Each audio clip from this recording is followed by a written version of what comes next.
My father is a pure Maguindanao tribes, and my mother is a pure Chinese. So, ang tanong dito, napili ko ba ang tribo ko? Hindi naman pwede sabihin, habang ako'y palabas sa sinagpupunan ng aking mahal na ina, nasabihin kong ayaw ko lumabas sa mundo ito dahil gusto ko maging isang Amerikano.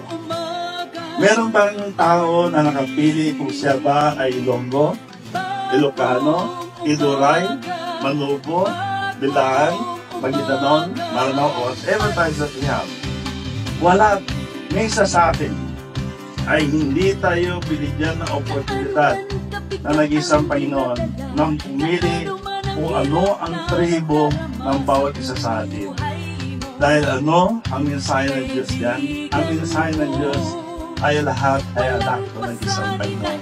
Na tayo lahat ay magkakapatid at dapat tayo lahat ay magmahalan at magrespeto ang bawat isa. At is pangatlo ay nagpapatunay na tayo dapat maniwala na meron talaga nag-isang Panginoon sapagkat hindi natin alam ang ating tribo na tayo pinanganak at hindi rin natin alam kung kailan tayo mamamatay.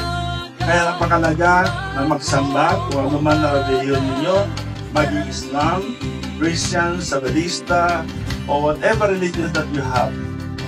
Walang masama sa religion dahil lahat ng religion ay nagbibigay ng tama at nagbibigay ng spiritual advices.